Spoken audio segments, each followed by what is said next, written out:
Namaskar, this is Akhilesh Bhargava. Welcome to Tit-Bits on Business and Finance with me. One of the defining features of governance under the Modi regime has been that criticism is not welcome, however genuine and positive it be. Any difference of opinion from the official line that the government wishes to toe is again not welcome, and it is rubbished at the earliest opportunity. In order to keep proving what the government thinks is right, even if it be contrary to the ground realities, the government has not minded giving data which is fudged and questionable. Depending on rankings which clearly have a disconnect from the ground reality, as we see in the case of the World Bank's ease of doing business rankings, which the government very often tom-toms, but we all know that the actual reality is far different from those rankings. As part of this policy, the government has also subverted institutions. Autonomy is not welcome. It is compromised, it is diluted, and a prime example of it has been the Reserve Bank of India. What we also see is that top officers of the government are not willing to open their mouth and talk the real situation, the truth, when they are on their seat. And only when they relinquish their jobs is when they talk about what the actual reality was. We saw this happening with the chief economic advisor, who, when he resigned and went back to the US, at that point of time he said that the actual GDP growth of India is far lesser than what the government claims it to be. He said that it is in the range of 3.5% as against the government's claims of 6.5 to 7%. We also saw that in the case of Mr. S.C. Garg, the former finance secretary, who upon retirement said that the fiscal deficit of India is much higher than what the government has been claiming it to be.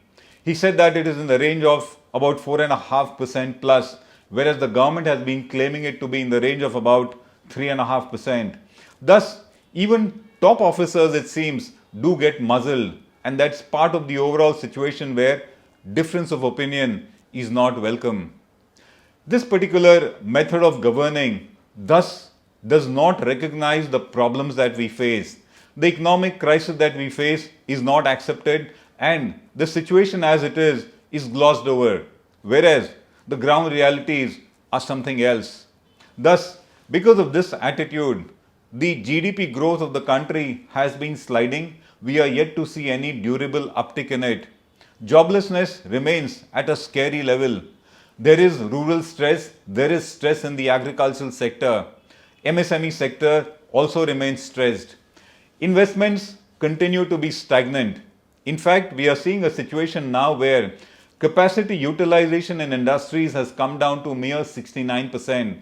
And because of that, why should any fresh investments be made by the industrial sectors?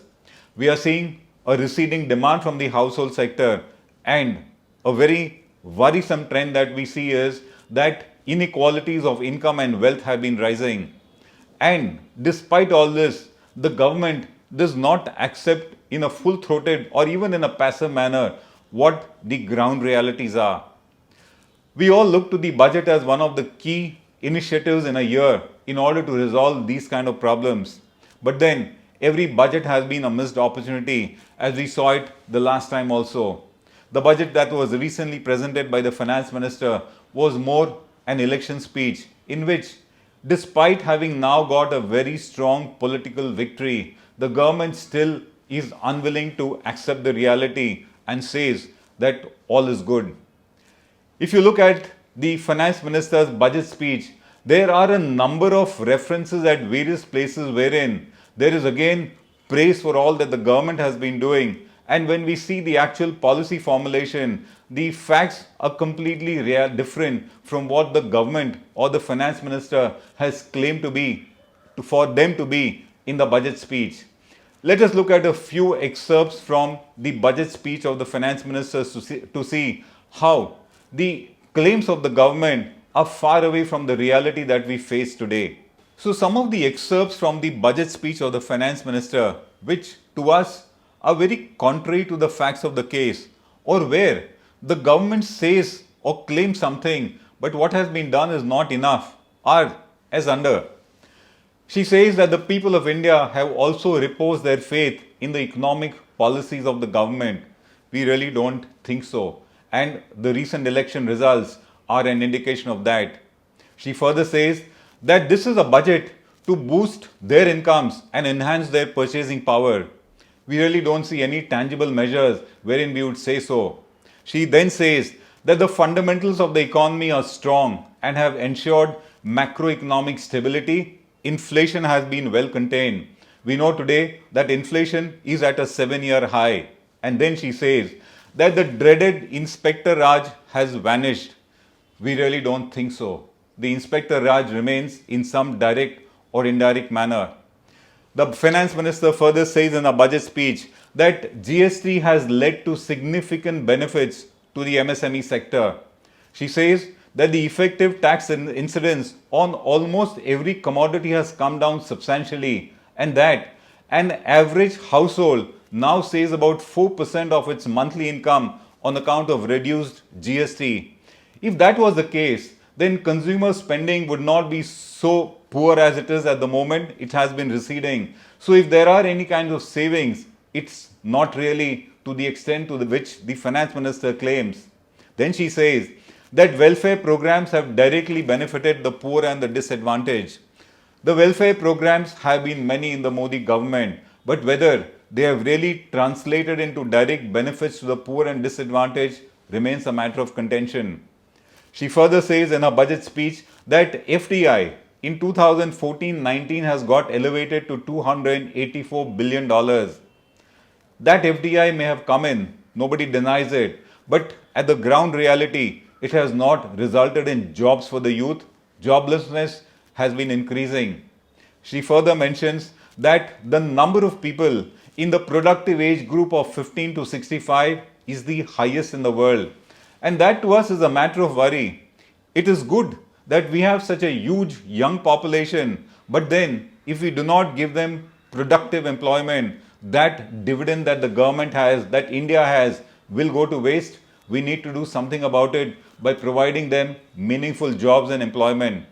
She further says that the budget is dedicated to providing ease of living to all citizens. She says, and she promises, a corruption-free, policy-driven good governance and a clean and sound financial sector. We think that even that is contrary to the facts of the case. Corruption at the ground level remains as strong as it was. And as far as policy formulation is concerned, it has not provided any kind of a succor to the small and medium businessman in particular. She then says, entrepreneurs are the strength of India. That is a true statement. But what has the government really done in order to see that their problems are alleviated and they do good in the country? She further mentions in the budget speech that a huge employment opportunity exists for India's youth in the infrastructure segment. We agree with it. But then, where are the opportunities? Where are the jobs for the youth? And finally, she says that a stable and predictable business environment is the key objective of this government.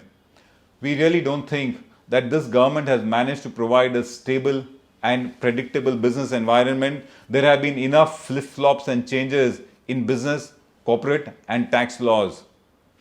Having said that, the government may make its claims. The budget did have statements that suited the government, but the claims were contrary to the facts of the case, and that is now being reflected in state elections. Today's result in the Delhi elections was, of course, very well known in advance, and we think that it is a backlash against the government's economic policies, against all the claims that it makes that the economy is in a sound position. It is not. The best thing that the government would do is to accept the ground realities, and that would help to ensure that resolution of these problems takes place. Till that is not done, do not expect a resolution which is driven because of government policies, and do continue to expect that the ruling party will continue to face defeats in various state elections. This is Akhilesh Bhargava signing off till we meet again. Namaskar. Now be the first to know about the latest updates on our new news app. Go on your Android or iOS, search for HW News Network. Download our app, choose the language you prefer to get updates in, and be up to date with the latest news.